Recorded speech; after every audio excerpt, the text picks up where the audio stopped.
Hey you guys, this is Rafael from Relics.com. I sure hope that you're having the best day you've ever had in your whole life because you deserve it. You're smart enough to be watching these. Today we're going to talk about a Confederate maker in Macon, Georgia. His name was William J. McElroy, and he was proud of himself because he put his name on most everything he made, and it was a lot of stuff, and he made quality pieces.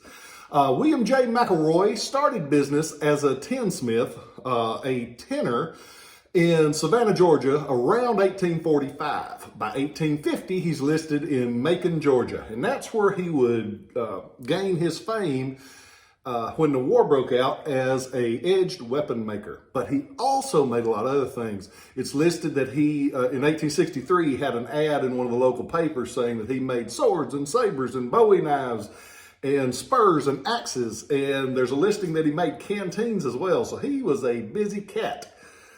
But he's best known for his swords because of the way he did the blades. Check this out, this maker mark on this sword. William J. McElroy, Macon, Georgia. You don't have to wonder if this one was made anywhere else because he wanted you to know his name. He wanted to know where he was at. And how, look at the blade. I mean, it's got the big drum with the Confederate flags above it. It's got the big crossed cannons. With the crossed cannons, you can make a argument that it was made for an artillery officer. How did he get those designs that deep? It's kind of crude, but it worked well, as you can see, because when you see one of his swords, you can see it from a mile away, and you know, that's McElroy. What he did, he dipped the blade in a wax. Take the sword out of the wax, and he'd use a steel tool to design what he wanted to show on it. He would have designed those cannons. He would have designed that drum. He designed his name on there. And in order to get it permanently in the metal, he poured acid on it. The wax would protect the areas that didn't have any engraving on it, and it would eat into where he put the design. So it's called acid etching, and it's crude, but man, it worked, because 160 years later, bam, you know who made this one? Front to back, side to back, front to back, side to back. Guess that's caffeine I had didn't quite kick in enough. But the point is that the etching on these is usually gorgeous, and they're almost always, because of the way they did it, there'll be a little bit different variation on each sword. This one, beautiful front to back. Oh, the sword itself is a Confederate copy of the U.S. Model 1850 foot officer sword. So it was designed for a lower ranking officer. It's got the guard like this with the floral design in the basket.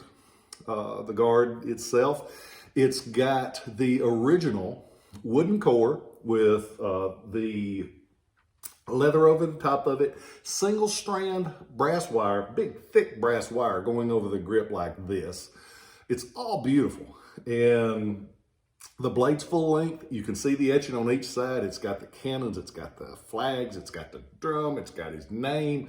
It's got everything you could hope for on it. And what is extra, extra cool, it's accompanied by the original scabbard. Most always the scabbard is missing with these swords because it's a long single piece of leather that was folded over. The leather on those would break very easily. So as you can imagine, you don't see the original scabbard with them very often. This one, cool scabbard too. It's all handmade, and you can see the craftsmanship. They were just making the best they could with what they had, necessity made. But it's got the rings and mounts like this. It's just a great sword. You can go on to ShilohRelics.com. You can see it from every angle. Got a little pictures of the blade etching. It's got tobacco leaves going down the blade. It's as southern as corn pone and molasses. And you can own it at the time. I cannot talk this morning. You can own this one as of the time of this video. You can go on there, you can see it from every angle. There's several other swords on there. Going to be writing up a few more today, time allows.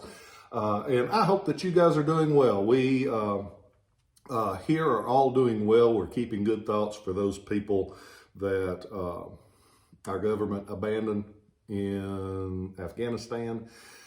I hope that those that helped us are able to get out, and keeping a good thought for those guys.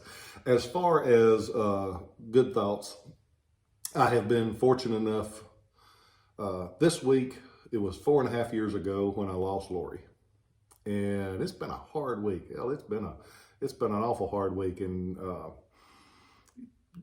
I'm so thankful for the life I have now, and I'm thankful for the people that are in my life, and I have never been more loved in all my life.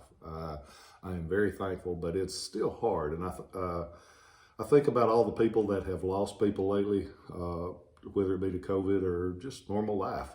But I wanted to say something to y'all that are suffering with, and I do mean suffering with the loss of somebody.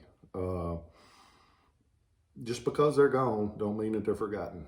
And there's a lot of ways to say it. You hear it in song, and you hear it in movies and everything else, but it's going to be all right, because I don't think those people that are gone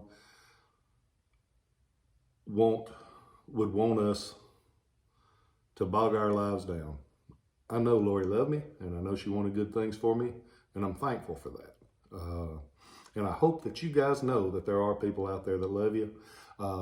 Be kind to those that are going through a hard time, because you never know what people are going through. Most folks have no idea. I lost Lori to prescription drug addiction. And I say that because there's no shame in that. It is an addiction. And if you are suffering with that addiction, I hope that you go get help, because those people around you need you to have that help. I hope you guys are doing well. I wish you only the best. Remember, that person that might be a butthead, you don't know what he's going through. So give him a benefit of the doubt. If he's a butthead, just stay away from him. Hope you guys are doing well. I wish you the best. Go on to ShilohRelics.com. Check it out. There's a couple thousand things on there. Hopefully there's one for you. Thank you guys. Have a great day.